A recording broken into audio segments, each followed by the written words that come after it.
चलिए,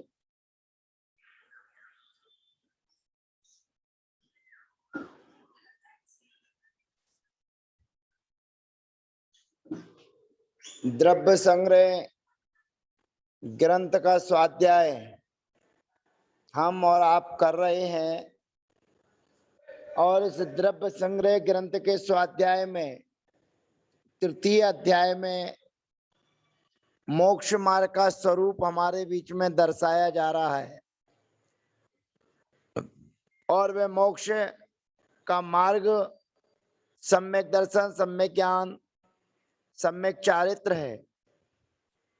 और जो मुनि राजों ने निश्चय चारित्र और व्यवहार चारित्र को धारण कर लिया है, ऐसे मुनिराज अपना समय कैसे व्यतीत करें, ऐसा क्या उपाय है कि जिसके माध्यम से कर्मों का क्षय हो सकता है। तो आचार्य भगवंत ने कहा, पण 30 16 56 चतुर्दुग मेघम च जवे झाए हैं परमेट्टि वाचयाणम अन्नम च गुरु वहे सेण। ये 35 अक्षर का मंत्र, 16 अक्षर का मंत्र, 6 5 4 2 1, इन मंत्रों का ध्यान करना चाहिए क्योंकि ये परमेट्टि वाचयाणम, ये परमेष्टि के वाचक हैं। और अन्नम च गुरु वहे सेण, रत्नों का भंडार है, मंत्रों का भंडार है। और अन्य भी मंत्र हैं, संक्षेप में छोटा सा ग्रंथ है इसलिए कितने कहे जा सकते हैं। तो एक छोटी सी बात उन्होंने कह दी कि अन्नम च गुरु वहे सेण। और अन्य भी गुरु के उपदेश से प्राप्त कर लेना चाहिए, माने गुरु महाराज से जो मंत्र मिल जाए बस वो ही तुम्हारा उद्धार करने वाला है। तो यहाँ पर 16 अक्षर 35 अक्षर का जो मंत्र है हमारे भैया जी दिखा रहे हैं कि नमो अरिहंताणम, नमो सिद्धाणम, नमो आर्याणम, नमो वज्जायणम, नमो लोहि सब साउणम। अब ये मंत्र हमारे बीच में सामने लिखा हुआ है 35 अक्षर का। अब अक्षर का मतलब क्या होता है, कभी गिनने की कोशिश करें कि 35 अक्षर कौन से होते हैं। 35 अक्षर को, कौन से अक्षर को 35 लेना, तो 35 अक्षर का मतलब होता है, अक्षर दो प्रकार के होते हैं, एक स्वर रूप में होता है और एक व्यंजन रूप में होता है। अब जैसे मान के चले हमने लिखा अरुण, अब अरुण में देखा जाए तो वास्तव में 6 अक्षर हैं, लेकिन स्वर कितने हैं, तो स्वर 3 हैं। अगर हमने लिखा प्रमोद, अब देखा जाएगा तो प्रमोद जी में भी 3 स्वर हैं, लेकिन व्यंजन 4 हैं। अब 4 व्यंजन कौन कौन से हैं, तो एक पा है, एक रा है, एक माँ है और एक दा है। अब 4 व्यंजनों के बाद में स्वर कितने हैं, तो स्वर 3 हैं। एक प्रा में आ है, माँ में ओ है और दा में आ है। तो जो स्वर जो रहते हैं उन स्वरों की चर्चा ही यहाँ पर वर्ण कहलाती है, वही अक्षर कहलाते हैं। व्यंजनों का नाम यहाँ पर ग्रहण नहीं किया जाता। अब जैसे कि हम नमो, ये हमारे सामने जो अक्षर है, इस ना में आ है और मुंह में माँ है, ओ है। अब उसके बाद में अरिहंताणम, तो आ है और रा में ई है। अब जो ऊपर बिंदी बैठी हुई है वो बिना स्वर के है, तो बिना स्वर के जो बिंदी है अरहंताणम में, उसकी गिनती नहीं होगी। और जो ताणम के ऊपर बिंदी बैठी हुई है उसकी गिनती नहीं होगी। और सिद्ध में जो दा और धा है, उस दा की गिनती नहीं होगी। और उसके बाद में जो उवज में जा बैठा हुआ है, उस जा की गिनती नहीं होगी। और सब में जो वा बैठा हुआ है उसकी गिनती नहीं होगी, क्योंकि वो आधे आधे हैं, स्वर रहित हैं। तो अक्षर का मतलब होता है स्वर। तो 35 स्वर इसमें हैं। अब 35 स्वर में बहुत से लोग ये कहते हैं कि ये नवोकार मंत्र आर्या छंद में है। अब आर्या छंद में रहते हुए कोई भी श्लोक होता है, कोई भी गाथा होती है, तो उसके 4 चरण होते हैं। अब इसके पद 5 हैं। अब 5 पद का मतलब यह है कि 5 लोगों को इसमें स्मरण किया गया है, 5 लोगों की चर्चाएं इस छंद में है। अब जो नमो लोए शब्द सावणम में लोए शब्द दिया हुआ है, वो संपूर्ण 5 पदों के साथ में लगाना है। लोए सब अरिहंताणम नमो, ये अर्थ की दृष्टि से जब हम जाएंगे तो अर्थ की दृष्टि से जाएंगे, लोए सब नमो अरिहंताणम, लोक के सभी, अरिहंताणम माने अरिहंतों के लिए नमस्कार हो। फिर लोए सब नमो सिद्धाणम, लोक के सब सिद्धों को।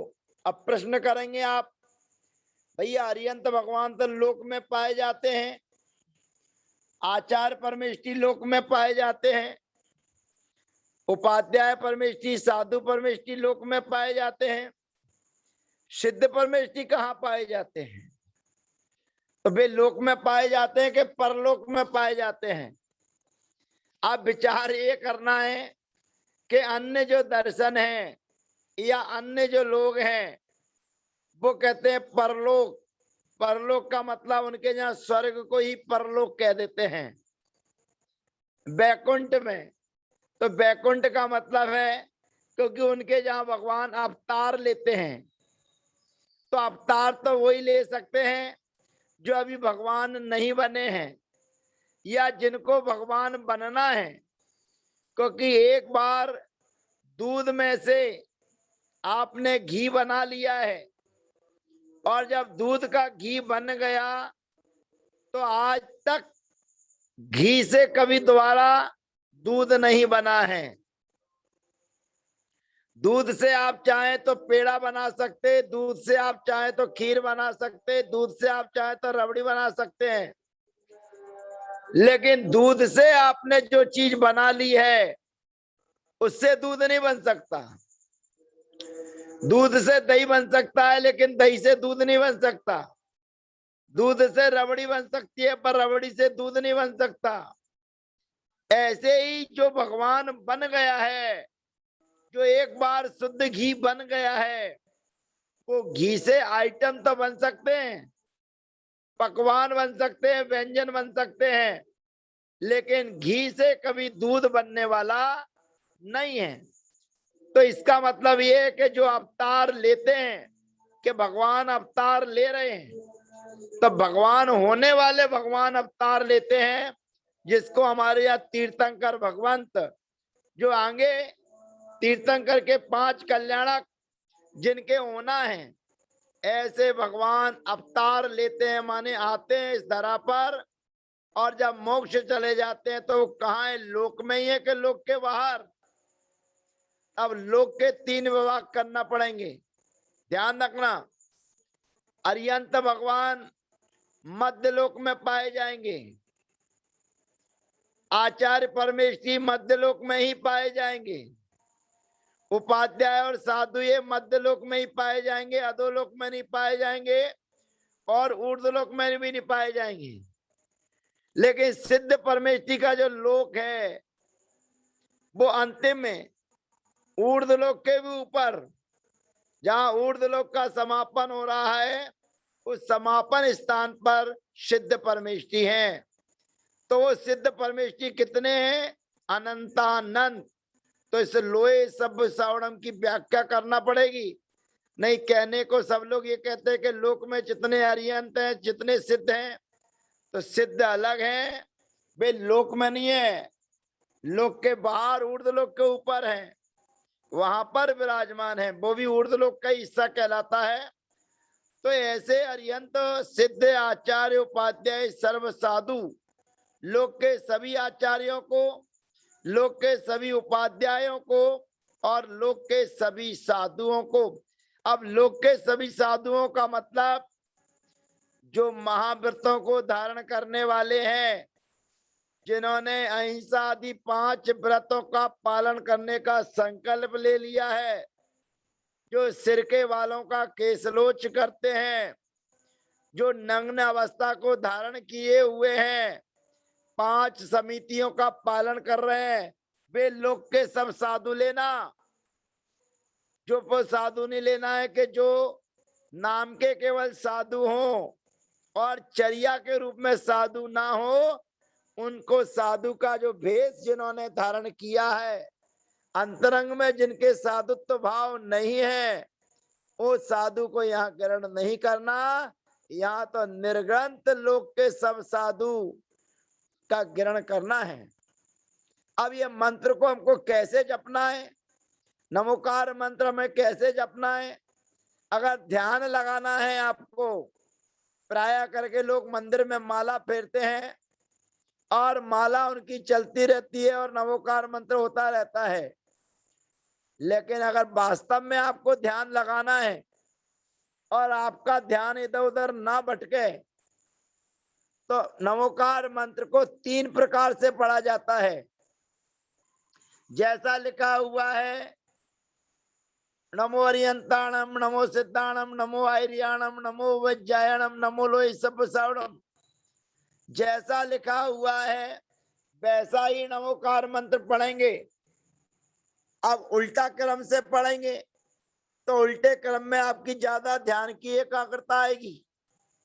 आप बोलेंगे नमो लोई सब सावणम, नमो वज्जायणम, नमो आयरियाणम, नमो सिद्धाणम, नमो अरिहंताणम।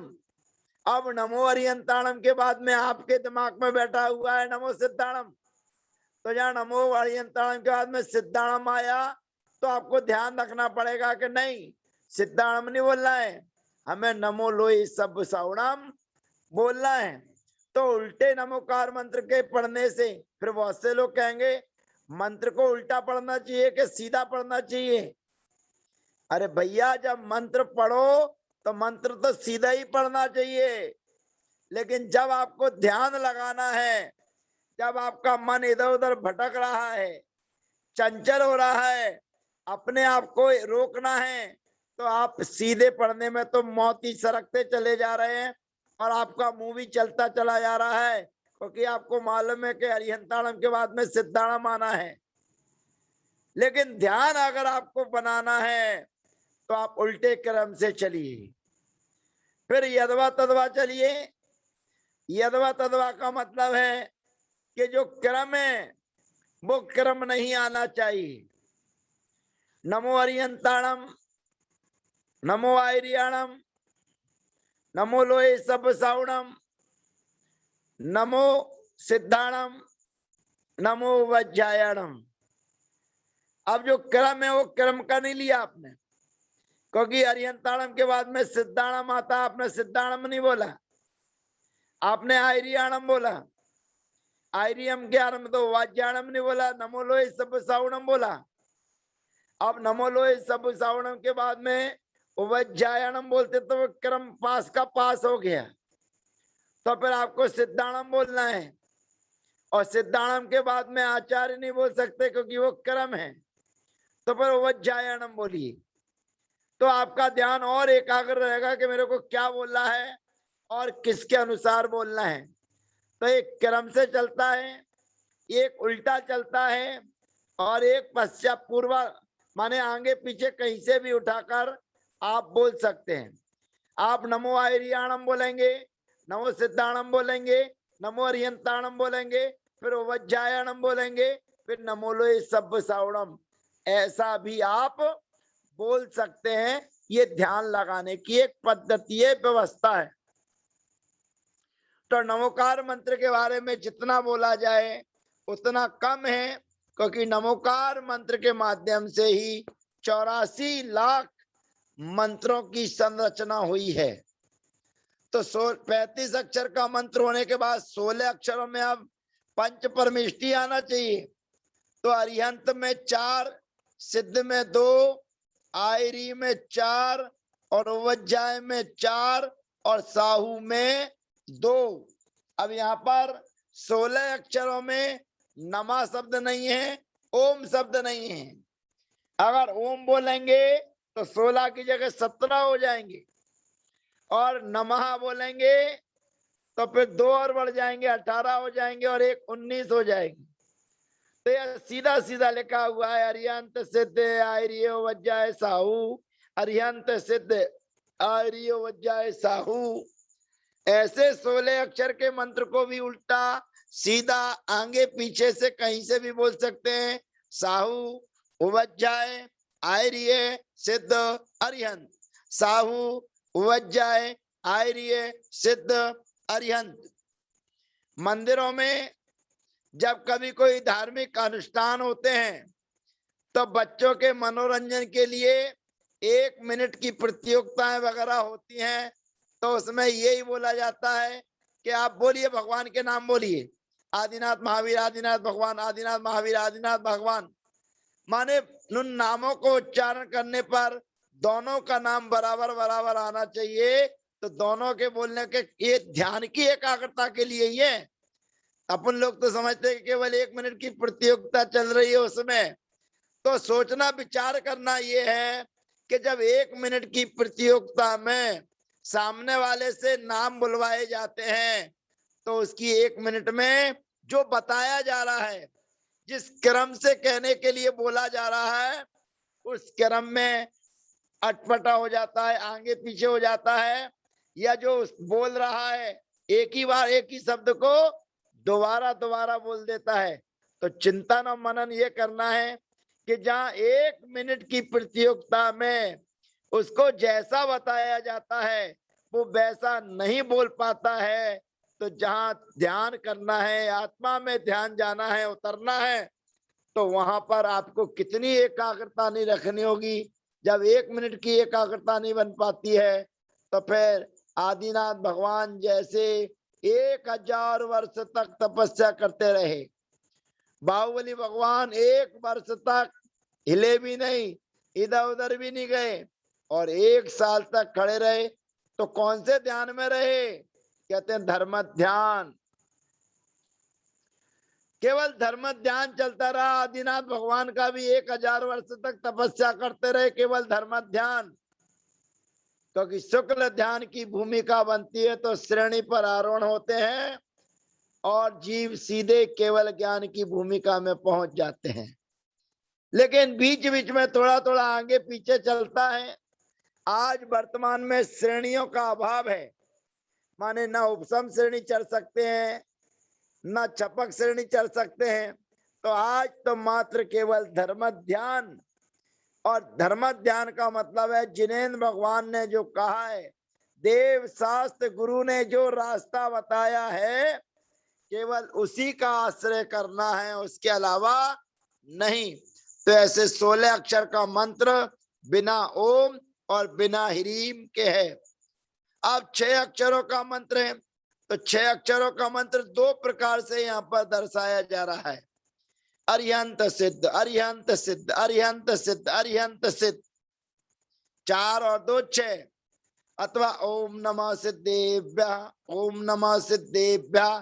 तो ये 6 अक्षर का जो मंत्र आ गया ओम नमः सिद्धेभ्यः, इसमें ओम शब्द भी आ गया, इसमें नमः भी आ गया, और जितने भी सिद्धालय में विराजमान सिद्ध परमेष्ठी हैं वो इसमें आ गए। तो ये 6 अक्षर का मंत्र ओम नमः सिद्धेभ्यः आपको प्रतिदिन जपते रहना चाहिए। जब भी आप फ्री बैठे हैं, जब भी आपको कोई काम नहीं है, तो आप ओम नमः सिद्धेभ्यः, ओम नमः सिद्धेभ्यः। कोई काम आ जाए तो दूसरा शब्द बोलिए, नहीं, आपका ओम नमः सिद्धेभ्यः चलते ही रहना चाहिए। अब 5 अक्षरों का मंत्र, अरिहंत भगवान का आ, सिद्ध भगवान का सी, आचार्य परमेष्ठी का आ, उपाध्याय परमेष्ठी का उ, और साधु का सा। ये सब 5 अक्षरों का मंत्र हो गए, आ सी आ ओ सा। आ सी या ऊषा। अब 4 अक्षरों में चलेंगे तो 4 अक्षरों में अरिहंत बस, अथवा असी साहू, अथवा ओम ह्रीम नमः, ओम ह्रीम नमः। ये ओम ह्रीम नमः कहने से ओम में 5 परमेष्टि आ गए और ह्रीम में 24 तीर्थंकर आ गए और नमः शब्द भी आ गया। 4 अक्षरों का मंत्र ओम ह्रीम नमः बहुत अच्छा है। बच्चों को बड़ा बड़ा मंत्र नहीं आ पाता है तो बच्चों को इतना सिखा देना चाहिए, ओम ह्रीम नमः, ओम ह्रीम नमः। तो बच्चे जब भी फुर्सत में बैठे ओम ह्रीम नमः, तो उनकी माला भी जल्दी हो जाएगी और उनका उपयोग भी लगा रहेगा। तो इसलिए ओम ह्रीम नमः और ओम नमः सिद्धेभ्यः ये बच्चों को याद कराकर इसकी माला तो उनसे फिरवाते ही रहना चाहिए। अब 4 अक्षरों का हो गया। अब 2 अक्षर में क्या करना, कहते हैं सिद्ध सिद्ध सिद्ध। और क्या करना, कहते हैं ओम ह्रीम, बस सबसे अच्छा। ओम माने 5 परमेष्टि, ह्रीम माने 24। ओम ह्रीम ओम ह्रीम ओम ह्रीम ओम ह्रीम ओम ह्रीम ओम ह्रीम। और उसके बाद में आता लास्ट 1 अक्षर का मंत्र ओम, यानी जिनकी धुनी है ओंकार रूप, ऐसा ओम पद 5 परमेष्टियों के पहले पहले अक्षर से मिलकर बनता है। संस्कृत व्याकरण पढ़ रहे हैं तो अरिहंत भगवान का आ, सिद्ध भगवान शरीर से रहित हैं तो आ, आचार्य परमेष्टि का आ, तो आ धन बराबर समाना सवर्णे दीर्घी भवती परस्य लोपम आ। और उपाध्याय परमेष्टि का उ माने उवर्णे ओ तो बन गया ओ। और मुनि महाराज का मा तो बन गया ओम। तो ऐसा ओम शब्द 5 परमेष्टियों का वाचक है, ऐसा जानना चाहिए। तो इन अक्षरों के मंत्र तो आप बता दिए और आचार्य भगवान ने कहा कि अन्नम च गुरु वही सेणे, और भी जो मंत्र हैं वो गुरु के उपदेश से ग्रहण कर लेना चाहिए।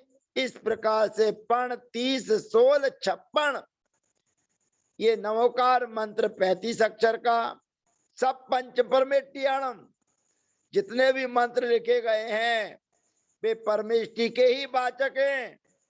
परमेष्टि का मतलब है किसी में सिद्धि की चर्चा मिलेगी, किसी में आचार्य की चर्चा मिलेगी, किसी में उपाध्याय की, किसी में 5 की मिलेगी, लेकिन होना चाहिए मंत्र वही जिसमें परमेष्टि की चर्चा हो। परमेष्टि की चर्चा के बिना अगर आपका कोई मंत्र है तो वो मंत्र का उतना प्रभाव पड़ने वाला नहीं है, क्योंकि मंत्र को जपने वाला सम्यक होना चाहिए और मंत्र भी शुद्ध और सम्यक पूर्वक सही उच्चारण के साथ में होना चाहिए। तो शेष चर्चाएं अगले सत्र में करेंगे। तब तक के लिए हम आपसे विदा होते हैं। जय जिनेन्द्र, वंदना, सबका यथायोग अभिवादन।